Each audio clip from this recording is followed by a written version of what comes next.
vive a experiência de família e em família são os casais, junto com seus filhos, os membros da família. Claro que a gente faz uma experiência de amor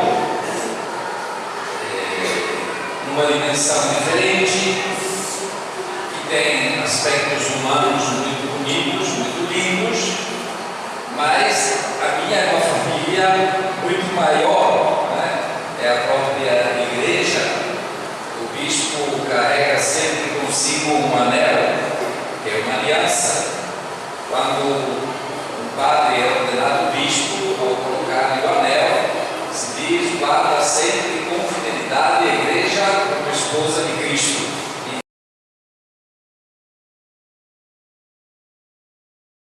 Bem, a realidade da filiação divina é um amor sempre fecundo.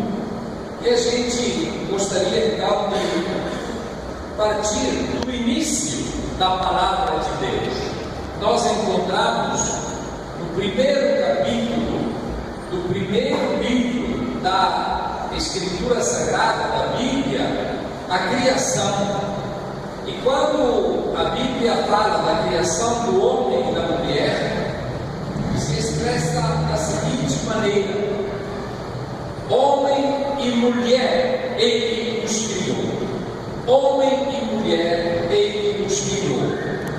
Esta frase bíblica eu sugeri aos meus irmãos bispos aqui no estado do Rio, quando fizeram aquela nota explicativa sobre a ideologia de gênero. Falei: coloquemos isso como palavra de Deus, porque o nosso pronunciamento não é feito como sociólogos, como antropólogos, como filósofos, e nem apenas como teólogos, mas como pastores. E é importante que a gente nunca esqueça, nunca deixe de lado a fonte que nos inspira, que é a palavra de Deus. O que significa homem e mulher? Deus os criou. Em primeiro lugar, que Deus gosta eu digo a palavra, depois explico, né? Da alteridade na família humana. Isto é, Deus não vê todo mundo como iguais ou paritários, mas como outros, diferentes, não somente por características físicas e fisiológicas, mas como alguém diante do qual eu posso dialogar. Ora, a gente não consegue falar diante do espelho, porque diante do espelho eu falaria comigo mesmo. Deus nos quer diferentes, e esta alteridade, em latim alter significa o outro, a outra, né? Esta alteridade é a grande riqueza que existe quando a gente se encontra com o novo, com o diferente, homem e mulher. Eis a diferença fundamental, que não é para a solidão de cada um em si, mas é para o diálogo, para que haja não somente complementariedade, mas como é chamada, alteridade. Porque a complementariedade, é bom que a gente reflita um pouco sobre isso, para compreender alguns conceitos. Antigamente, o homem chamava a mulher a minha doce metade. Vocês lembram? Se falava assim: a minha doce, o cara, metade. Ora, a mulher não é metade. A mulher é inteirinha. Não precisa ser complementada. Como se eu tenho metade de uma maçã e a outra metade vou juntar para formar uma maçã inteira. Também o homem que não casa, ou a mulher que não casa, eles são inteirinhos, completos em si mesmos.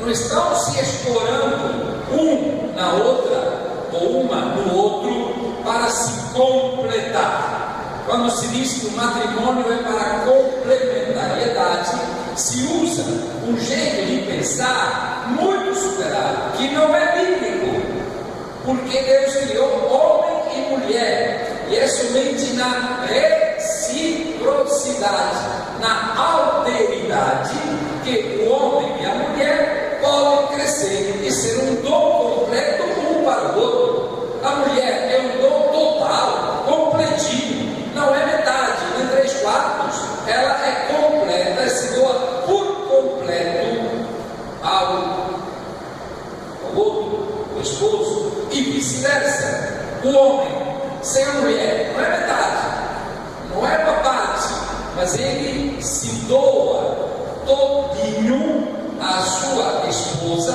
e na doação de dois seres completos, harmoniosos, vermos em si, é que há a grande novidade da criação. Porque portanto, isso é muito importante que a gente lembre, não é? Deus criou homem e mulher, e tem uma beleza muito grande em tudo isso.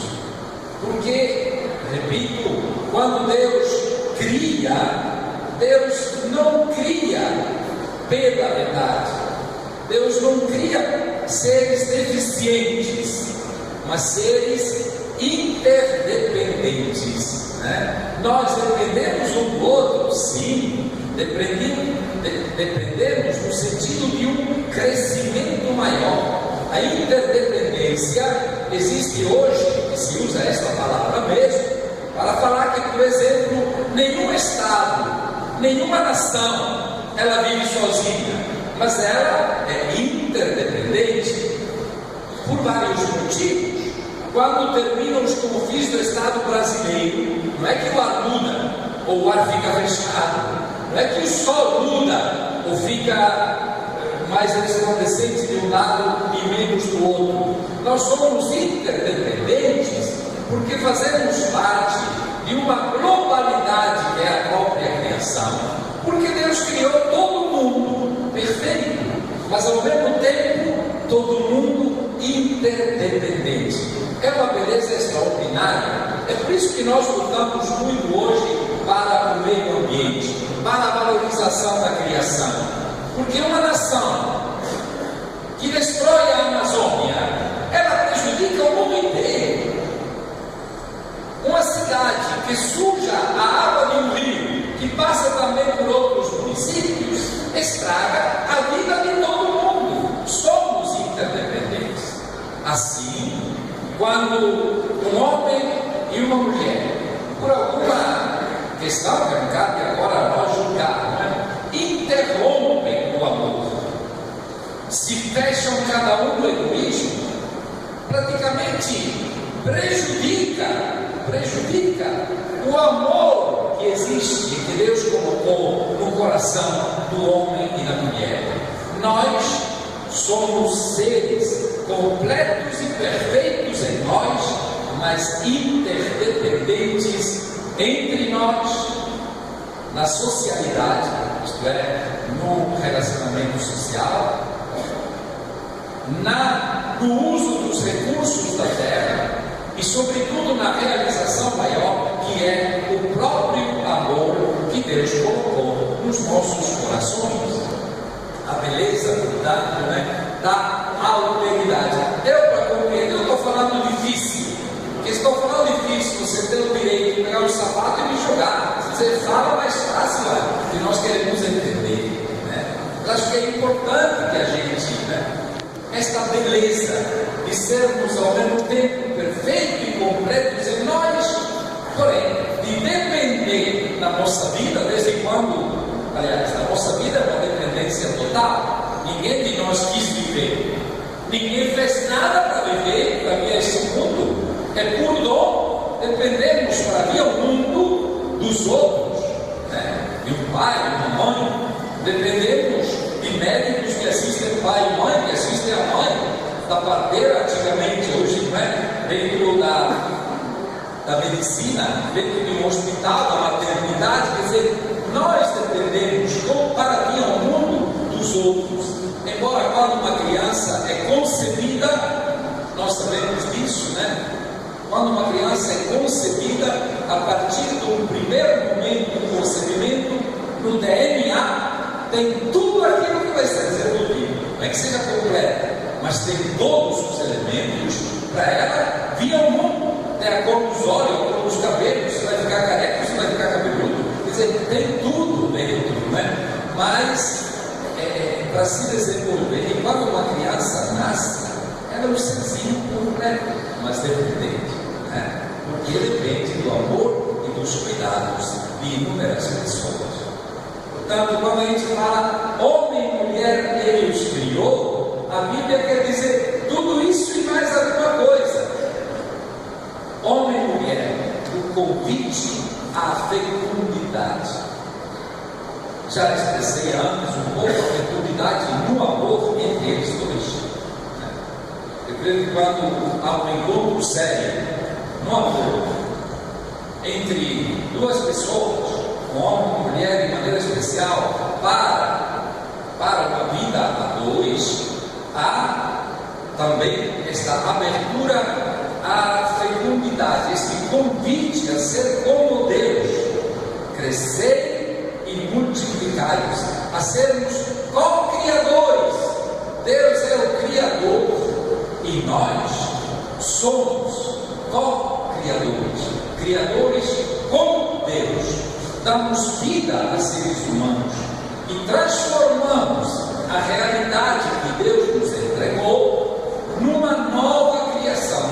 Uma nova criação. Quando a gente constrói uma casa, claro que não é Deus que construiu aquela casa, mas Deus forneceu a matéria-prima. Nós usamos a inteligência e construímos com Ele a criação. Somos co-criadores. Portanto, quando nós dizemos homem e mulher, Deus os criou, nós nos tornamos colaboradores de Deus na própria criação. E por fim, quando Deus diz homem e mulher, Ele os criou. E quando Deus entregou a criação para nós, homens e mulheres, não só para homens e mulheres, crescei, multiplicai-vos. Depois tem uma tradução que agora está sendo modificada, graças a Deus, porque pode ser interpretada de uma forma muito errônea, muito errada, e dominar a terra. Sabe onde vem a palavra dominar? De dominus. E dominus em latim é o Senhor, é aquele que cuida da família. Então, hoje nas Bíblias, o cuidar da terra é o cuidar, né? Que bonito é que a gente possa realmente sentir, em primeiro lugar, esta beleza da alteridade, né? Esta beleza de sermos diferentes, completos e ao mesmo tempo interdependentes. Que beleza é a gente ser co-criador com Deus. Que beleza ainda maior sentir que a criação Deus a entregou aos nossos cuidados, não para estragá-la, não para abusar dela, não para fazer da natureza um comércio, mas para cuidar, para que seja, como diz Papa Francisco na última carta que ele mandou para todas as pessoas de boa vontade, Laudato Si, o cuidado com a casa comum. Se por acaso vocês não comprarem e não lerem esta carta do Papa Francisco, estão cometendo um pecado quase grave. Estou brincando em parte, mas estou dizendo uma verdade. Estou dizendo uma grande verdade. Quando nós vamos nos confessar, e sabe quem me disse isso? Uma catequista. Depois que deu junto com a comunidade, ele disse: bom, mas então a gente vai, quando vai se confessar, deve se confessar que sujou a água, que fez queimadas, que a gente polui muitas vezes através da sujeira do meio ambiente. É um pecado, sim, senhores. chega a se confessar somente das besteirinhas que passam na nossa cabeça. Devemos começar a ver que tem uma consequência ética e moral toda ação contra a natureza. O Papa chega a dizer no número 2, também no comecinho, no segundo parágrafo desta carta: a terra somos nós. Eu sou terra. Eu sou terra. E tem um poeta que é índio que diz: somos terra que anda, somos terra que pensa, somos terra que projeta, somos terra que ama. Nós somos da terra a realidade mais nobre, mas não para estragar, mas para projetar, amar e pensar segundo o coração de Deus. Olha estas palavras: homem e mulher, Deus os criou, quantas coisas tem a nos dizer. Mas depois eu gostaria de ir um pouco adiante e refletirmos como é que Jesus pensa o amor na família entre um homem e uma mulher. E aqui vem em socorro Mateus, quando os fariseus se aproximam de Jesus com esta pergunta: é lícito ao homem mandar embora a sua esposa por qualquer motivo? Se quiserem notar, é Mateus 19, do versículo 4 ao versículo 6. Mateus, capítulo 19, versículos de 4 a 6. Qual é a resposta de Jesus? Ele diz o seguinte: vão ler o que está escrito no Gênesis, aquilo que eu lembrei agora: homem e mulher que Deus criou. Porque no princípio, Jesus se refaz ao princípio. Qual é o princípio? É a criação. É a criação. O princípio ao qual aluna de Jesus é a criação. No princípio não foi assim. No princípio não foi assim. E depois Jesus, ele nos diz, que vou ler para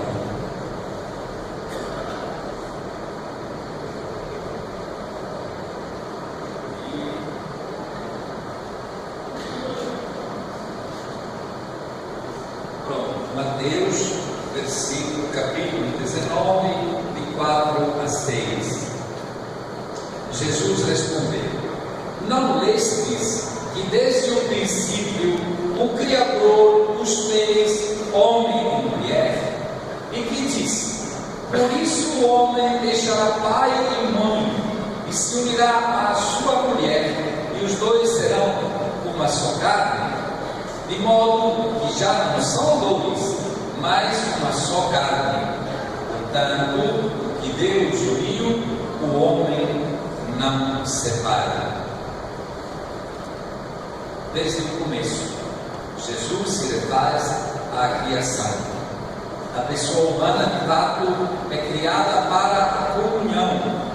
Homem e mulher são percebidos não somente nas suas diferenças psicológicas, físicas, fisiológicas, para o ato de amor mais profundo, aberto também à procriação, mas são percebidos na reciprocidade. E Jesus diz: por isso o homem deixará pai e mãe e se unirá à sua esposa. O que significa deixar pai e mãe? Para muitos, esta expressão quis dizer sair de casa. Eu saí de casa, saí da minha casa, for outra casa. Mas é muito pouco que Jesus tenha dito isso, porque isso todo mundo faz. Quando Jesus diz: deixará pai e mãe e e se unirá à sua esposa, quer dizer que homem e mulher, a partir do momento em que decidem se amar e viver juntos, eles devem deixar as suas seguranças, devem entrar um na casa do outro, ou na casa da outra. Isso quer dizer, na vida de um e na vida do outro, de outra. Significa deixar a segurança do papai e da mamãe, e portanto deixar aquilo que até agora foi o nosso chão para iniciar uma aventura nova no amor. Permitam-me, meus irmãos e minhas irmãs, mas muitas crises do matrimônio vêm do fato que um ou está ligado, está mamando ainda na casa paterna e materna, outra está mamando ainda e sentindo segurança e não acredita, não entrou na vida, não construiu casa com o outro. Isso significa falta de confiança, afinal, falta de amor, porque o amor, ele joga tudo, se joga. Uma pessoa se joga no amor, não brinca, mas se joga tudo no amor. Este deixar pai e mãe significa acreditar naquela pessoa que Deus me apresentou, me fez encontrar na vida. Isso significa deixar pai e mãe e unir-se à sua esposa ou seu esposo para formar uma só carne. Isso quer dizer adquirir não somente autonomia, mas uma maturidade no relacionamento de um com a outra, por amor, porque se ama, capaz de jogar tudo. Isso não quer dizer desprezar pai e mãe, não voltar mais para casa, sair de casa e bater as portas. Não é isso. Eu acho que aquilo que eu estou dizendo ajuda a entender o passo que deve ser dado. Não é amor ficar sobre os dois trilhos. Tenho a segurança da minha mamãe, né, que ainda passa a roupa para mim, que quando estamos cansados vai preparar o almoço da gente. Uma coisa é uma festa de família, outra coisa é se apoiar até o ponto que nunca se dá o passo para entrar na vida do outro, na vida da outra, para desafiar a si mesmo e a minha parceira numa nova aventura de amor. Isso não é amor. Ficar com o pé na casa paterna e materna não deixou pai e mãe para se unir e formar uma só carne. Isso quer dizer uma vida a dois. Desculpem se insisto sobre isso, mas hoje, talvez mais do que antigamente, né, eu vejo crises de matrimônios, ou até pai e mãe de noivo ou noiva, ou de filhos casados, que estão ainda com a preocupação: será que a camisa dele está bem passada? Mas espera aí. Será que se alimenta direito? Mas espera aí. Nisso, também sogros e sogras têm que se converter. Sim, senhores, me permitam me dizer com palavras claras, com palavras claras.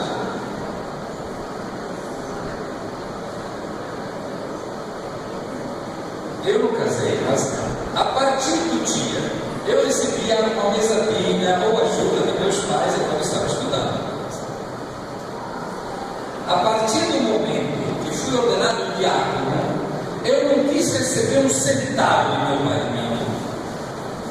E olha, às vezes me disseram, não precisa, vamos cuidar. Não, estou na igreja, não é que me digo, eu quero ser da igreja, e Deus, a minha carne e o meu sair de casa se deu totalmente, porque é imaturidade no amor, no crescimento, né?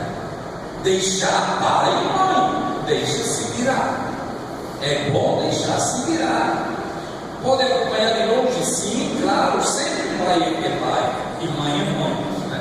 Até que minha mãe morreu, ela cuidava de mim, né? Eu rezava, queria saber, me perguntava, e eu dava a resposta de tudo aquilo que eu podia naturalmente, né? Atendê-la. Porém, repito, a partir do meu diaconato eu não quis receber um centavo de meu pai e de minha mãe. Por quê? Uma vida ligada no amor, como antes e mais do que antes. Eles participavam do meu ministério, e muito. Eu sabia que podia contar com as orações e com o apoio deles, mas em outras coisas eu também tenho compromisso, sou um homem compromissado, não quis depender. Hoje em dia, mais do que antigamente, e muito mais, né? De vez em quando tem vícios nesse sentido. Deixar pai e mãe significa dar um passo na aventura do amor. Acreditar plenamente nela ou nele, dependendo de quem se trata, de tal forma que inicia uma nova criação. Quando há esta coragem de deixar pai e mãe e se unir à sua esposa e ao seu esposo, formando uma só carne. Quando se fala de uma só carne também, não significa a relação sexual, né? A Bíblia, quando se fala que os dois serão uma só carne, quer dizer aquilo que nós expressamos, uma vida a dois. A melhor maneira para traduzir os dois serão uma só carne é a expressão, não é? Na língua portuguesa, na nossa língua, e eles começam a ver uma vida a dois, e cada um é completo, cada um se doa inteirinho, cada um é dono do outro. Isso é muito importante, né? Vamos na frente. Estão cansados? Querem um refrão ou posso ir para frente ainda um pouquinho? Dá para entender aquilo que eu digo? Mais ou menos? Eu acredito em vocês.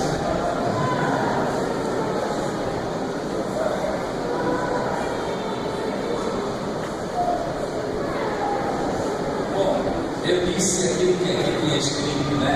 Resumindo, sair não significa deixar pai e mãe, não significa sair de casa, significa mergulhar no mundo e na cultura do parceiro ou parceira, no mundo e na cultura de si, na vida do outro, morar lá com ele ou com ela, tem que morar juntos, não somente sobre o mesmo tempo, mas nas mesmas intenções, no mesmo projeto de vida, num amor que acolheu o outro, né, plenamente.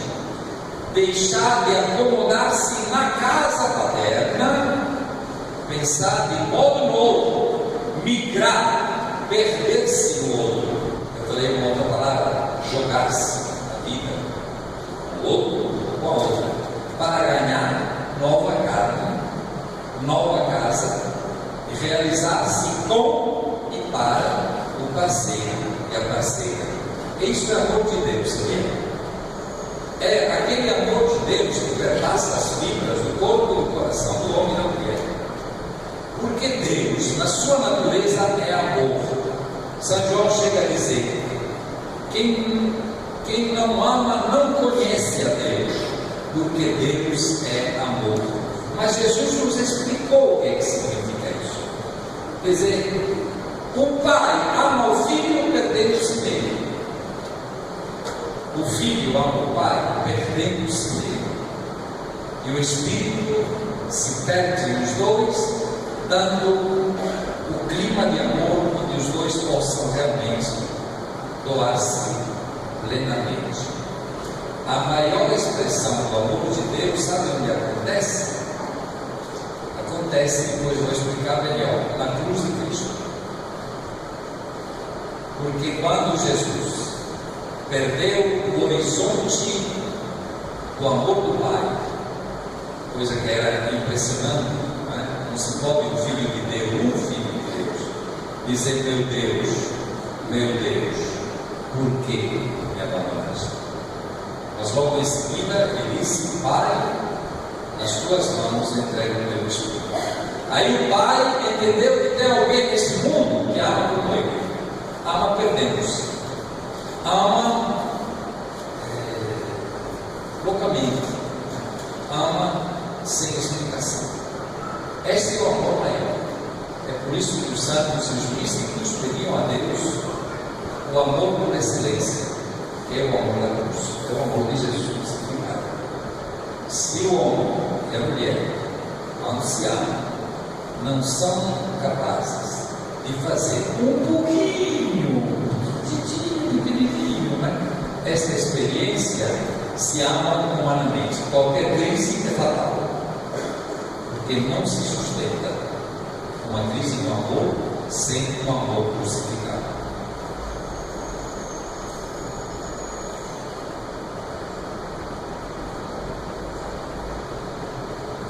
Vamos para frente.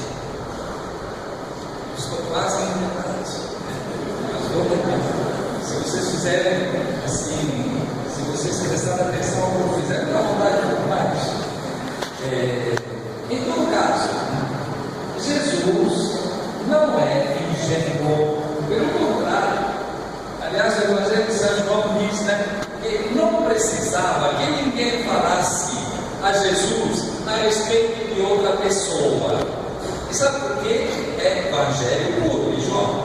Porque Jesus sabia o que se passava no coração do homem. Jesus, quando os fariseus disseram: mas Moisés deixou. Você diz: a princípio, o Pai, Deus.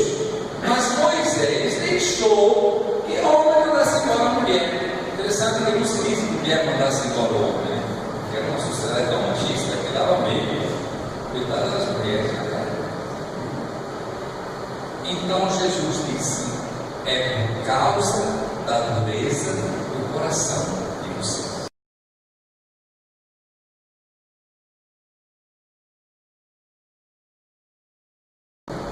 Então, quando se fala da dureza do coração, permitam-me de lembrar aquilo que São Paulo diz na carta aos Efésios. Ele, a um certo momento, fala da criação, de como Deus sonhou o homem. Mas, a um certo momento, ele diz: porém,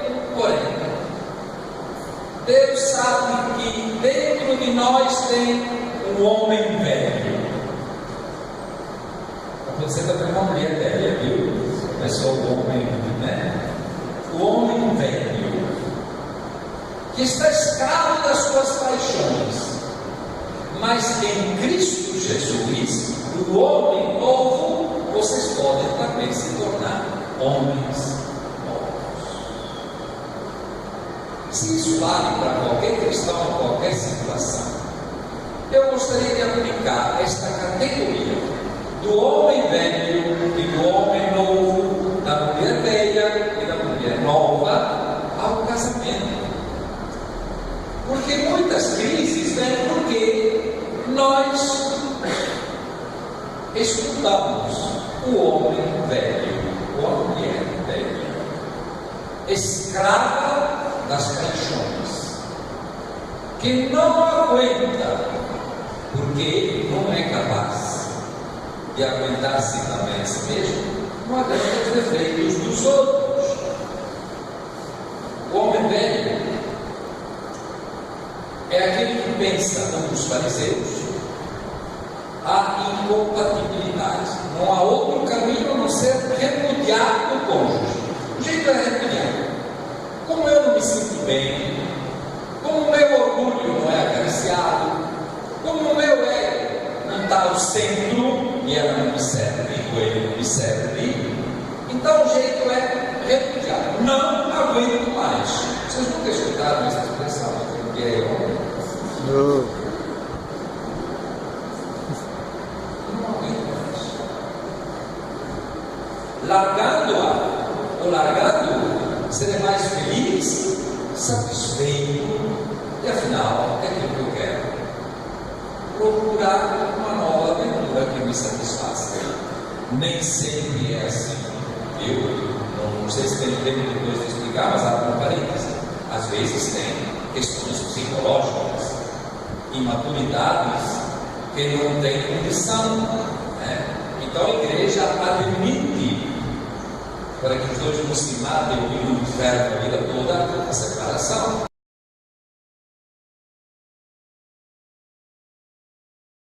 Homem novo é aquele que acrescenta. Isso nós não conseguimos sozinhos, porque é pela graça e pelo dom do Espírito Santo, pelo Espírito de Jesus. É obra do Espírito.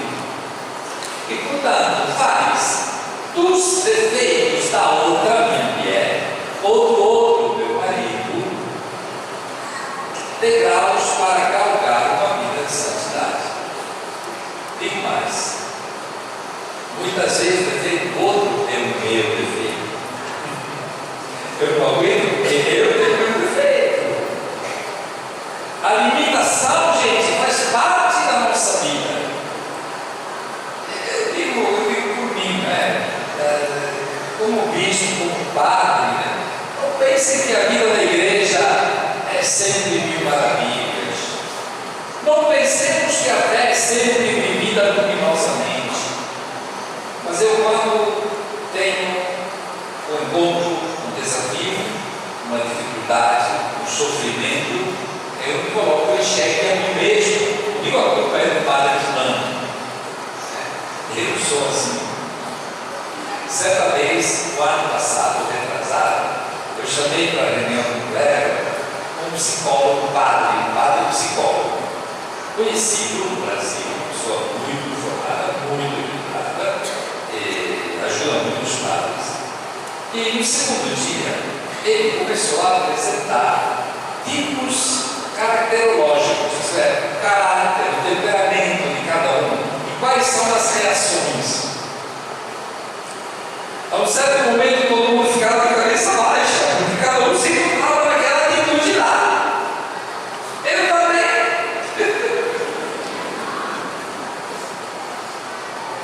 Quando a gente vê o defeito do outro, a gente não aceita, sabe por quê? Porque é defeito da gente também. E tem que admitir a limitação da gente.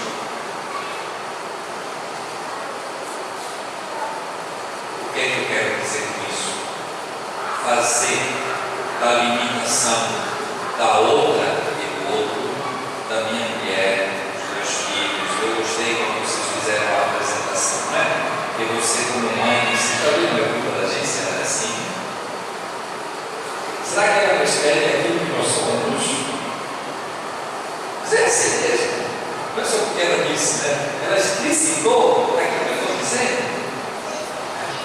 A gente não aceita o outro porque, afinal, ele questiona a minha cultura.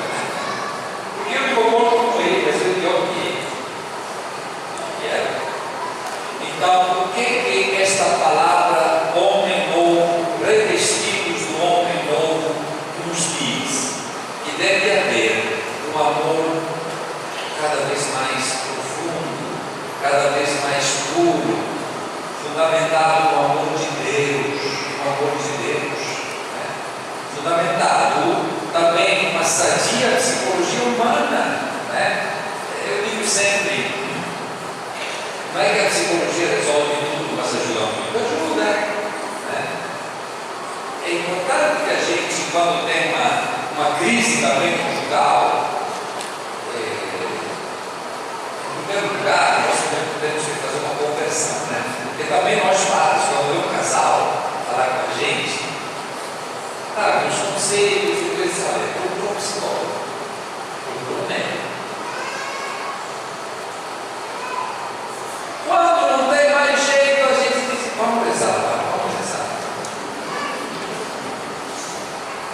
Deveria ser o contrário. Eu comecei, sabe, de muito jeito. Não sou milagreiro, aliás, eu sou bastante frio em relação a muitas manifestações. Frio não, objetivo, né? Mas eu comecei a dizer, vem alguém com algum problema sério, etc. Você tem fé, é batizado, você procura Jesus. Procure Jesus.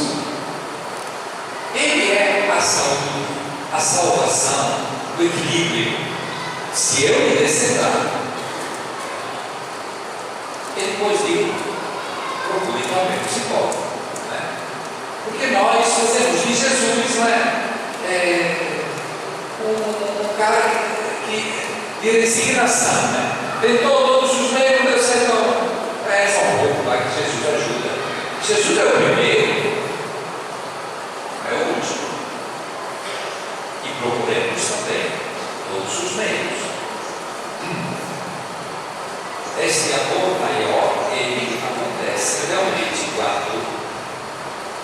E esse amor maior é explicitado, né, na fórmula sacramental do sacramento do matrimônio. Quando os dois, é muito emocionante. Eu agora faço poucos casamentos, mas eu gostava. De vez em quando eu ficava um pouco nervoso, porque a noiva atrás de meia hora, 40 minutos, né? Isso deixa a gente um pouco agitado. Mas eu gostava de ver, me emociona. Mas diz: eu, Antônio, recebo a você, Natália. É um acolhimento. Não é que tomo você, minha esposa, né? Você é minha voz. Recebo. Olha que palavra bonita que a gente diz. E a gente esquece que a gente recebe um dom de Deus. Portanto, a fórmula sacramental é aquilo que a igreja pensa sobre o matrimônio. A igreja de sempre e de hoje também. Eu, Antônio, recebo você, Natália, por minha esposa. Esse acolhimento, né? E um dom é a mesma coisa que dizer, Natália, receba você. Essa palavra receber é extraordinariamente bela, é nobre. Né? Eu não conquistei o troféu, mas eu recebo um dom. Por quê? Recebo. E quero amar-te e respeitar-te, muito mal traduzido em português. Porque em latim e na língua italiana, que a gente conhece bastante, se diz assim: eu quero amar-te e honrar-te. Honrar-te é muito mais expressivo. Honrar uma pessoa não é somente respeito, não é? Faltar de respeito já é uma grande coisa, mas faltar com a honra é muito mais grave. Na língua da Igreja Latina, espero que também vão fazer uma nova tradução agora, né, da missa, dos sacramentos, etc. Vai mudar, mas algumas coisas vão mudar. Eu quero amar-te e honrar-te todos os dias da minha vida. Primeiro é receber como dom. Eu prometo, me comprometo a amar-te e a honrar-te todos os dias da minha vida. Faltar com a honra é muito feio, não é, gente? Mexer com a honra é mexer na profundidade da vida de uma pessoa. Seja homem, seja mulher, seja criança, mas quando se trata de um amor conjugal, a honra é algo de extraordinariamente profundo, né? Belo, que é ser salvaguardado para sempre. Eu termino dizendo que não há amor verdadeiro sem o perdão. Sem o perdão. Eu li nestes meses, inclusive para me aprofundar mais sobre a reflexão do sínodo que vai ser sobre a família no mês de outubro, né? O Papa com os bispos delegados de cada nação, nós delegamos 5 e um deles foi escolhido pelo Papa, então são 6 bispos que vão estar lá. Eu li a experiência de uma mulher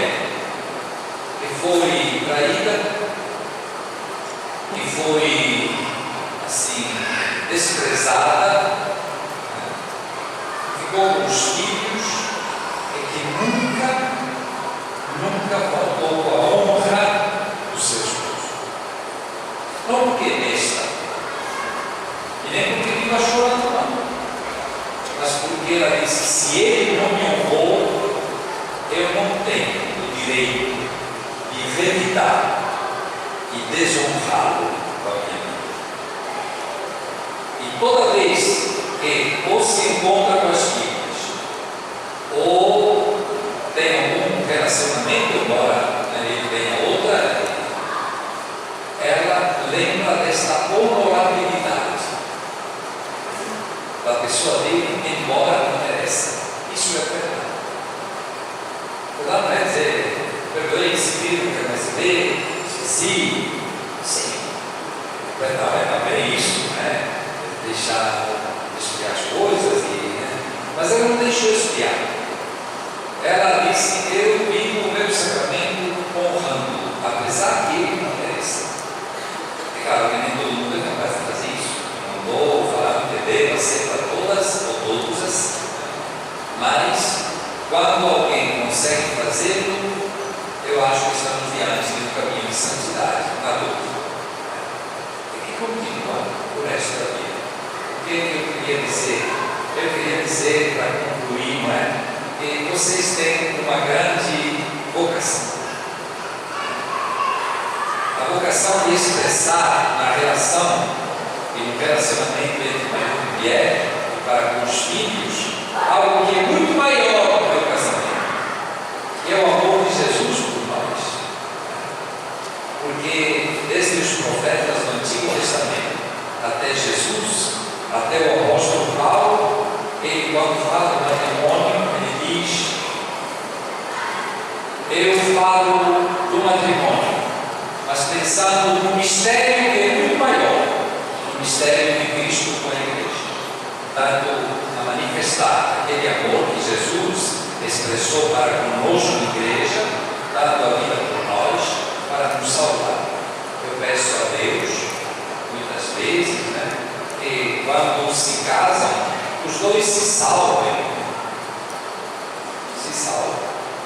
Talvez não serão capazes de galgar, não é? Os degraus mais altos da santidade, mas que os dois se encontrem unidos também no céu.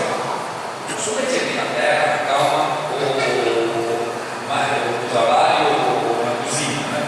Mas que os dois se salvem, porque são a expressão de um amor muito maior, que é o amor de Cristo com a igreja. Então, peçamos a Deus, né? Que após a caminhada bonita, cheia de amor, com dificuldade, cheia às vezes de cruzes, né? Você possa se encontrar e se abraçar no coração de Deus, porque é para isso que você se vê. Não é só para fazer filhos, não é? Ou para viver uma vida de qualquer jeito, mas para ser um para o outro instrumento de salvação e de santidade. Muito obrigado. O Domingos está pedindo para explicar um pouquinho o sentido da logo, né? Aqui nós temos os 3 símbolos, que é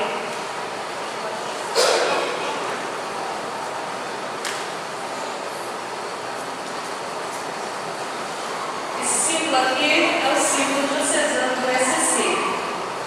Esse símbolo aqui é o diocesano das equipes de Nossa Senhora. E esse é da pastoral familiar. Portanto, os 3 são muito unidos com uma articulação só, né? Em prol da família, para passar o amor de Deus a todos nós. Amém?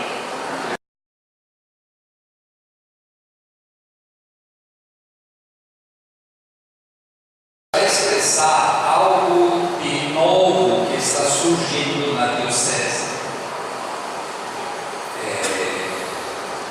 Quando eu cheguei aqui, mas isso também faz parte de outras dioceses, né? Encontrei essas 3 realidades: a realidade do SCC, da pastoral familiar e das equipes de Nossa Senhora, que estão se ampliando de acordo com a adesão de casais, né? Cada uma dessas realidades tem uma fisionomia própria, né? Tem uma fisionomia própria. O encontro de casais com Cristo se chama de serviço, né? Aos casais, despertando neles, né? A chama do amor e colocando esses casais à disposição da igreja para atuar também em áreas pastorais. A pastoral familiar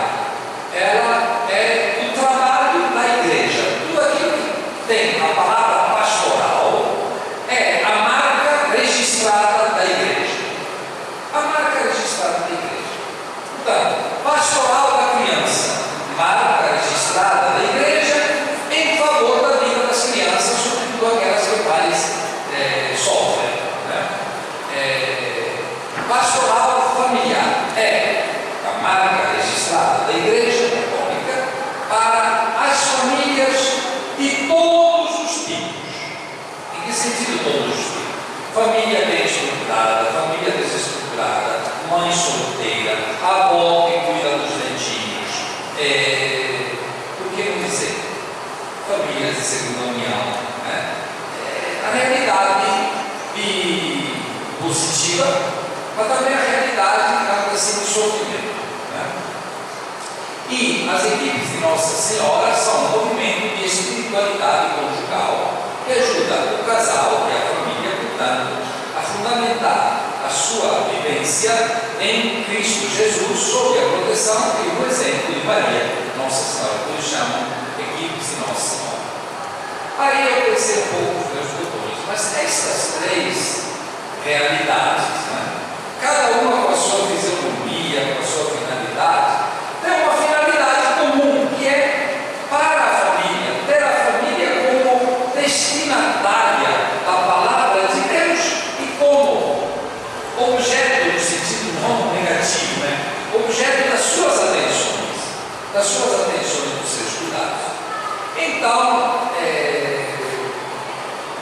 cultivei dentro de mim o desejo de juntar essas três realidades que têm como finalidade a família em algum projeto comum. O ECC ficando ECC. O ECC não deve se tornar equipe de Nossa Senhora. Por quê? Porque eu expliquei antes, a alteridade. Cada um de nós é diferente e a gente dialoga e se enriquece com o que é diferente. Eu não quero que o SC deixe de ser SC com o seu trabalho para se tornar equipe de Nossa Senhora. Também, equipe de Nossa Senhora não deve perder a sua fisionomia e a sua espiritualidade. E a pastoral familiar, ela está aberta a tudo e poderia ajudar a ter alguns momentos, algumas iniciativas comuns, como, por exemplo, a Semana da Família. Por que a Semana da Família deve trabalhar somente a pastoral familiar? Não é bom se juntar? Porque Natal e família, novena, não podem fazer juntos. E outras iniciativas que podem aparecer, repito, cada dessas três realidades, guardando e observando e ficando fiel à sua própria fisionomia e ao motivo pelo qual surgiu. Eu creio que este encontrão, e é feito a nível diocesano, apesar que algumas paróquias não puderam vir e não vieram, sem dúvida, não por falta de interesse, né? É já uma primeira experiência daquilo que pode ser feito no respeito do caminho de cada um em prol da família, juntando os esforços. Portanto, ninguém deve fazer, como é que se diz? Agora vou no SCC e aí é uma sementeira e vou roubar os casais para que venham todos para as equipes de Nossa Senhora. Já pensou? Ou vice-versa. Como os equipes são mais santos do que nós, eu preciso de tirá-los para que fermente um pouco o SCC. A gente não vai arrumar ninguém, a gente não vai fazer proselitismo, a gente não vai lá para dizer eu sou melhor do que ninguém, mas todo mundo se coloca a serviço da família. O motivo pelo qual a gente sonha com algumas iniciativas comuns é primeiro para que você se conheça, as três realidades se conhecem, apreciem e louvem a Deus pelo trabalho que os outros fazem e que eu não consigo fazer. Graças a Deus tem alguém que faz aquilo que eu não consigo fazer, né? E para, ao mesmo tempo, prestar atenção naquilo que a pastoral familiar, que é o trabalho de marca registrada da igreja, deseja fazer. O que é que deseja fazer a pastoral familiar? Eu desejo de Jesus, pastor, por isso pastoral, do bispo, pastor, por isso pastoral, é de dar atenção a todas as realidades familiares. Família que já é constituída e vive bem com as dificuldades de cada dia, é um sonho hoje em dia. Quantas famílias desagregadas? Quantas crianças abandonadas ou que vivem em situação de risco? Dessas crianças precisa cuidar. O pessoal familiar tem que olhar para isso. Quantas viúvas, mulheres largadas? O pessoal familiar tem que olhar para isso. E deve pedir ajuda aos outros. Dizer, gente, nós não conseguimos fazer. Como vocês casais com isso, no tempo em que eles estão preparando o encontro, por que não dá uma mão para a gente para visitar aquela viúva, para ajudar aquela pessoa, para prestar atenção àquela criança? Porque, gente, estamos todos no mesmo barco. Não adianta dizer, eu faço isso, mas a gente se ajuda, se integra. Essa é a palavra que eu queria chegar. A integração sem a confusão. A integração sem a confusão. Só para registro, eu quero apresentar aqui o casal Wilson e Beth, que são coordenador diocesano do Encontro de Casais com Cristo. Wilson e Beth. Agora, Camila e São Paulo são responsáveis pelas equipes de Nossa Senhora, também a nível da Diocese.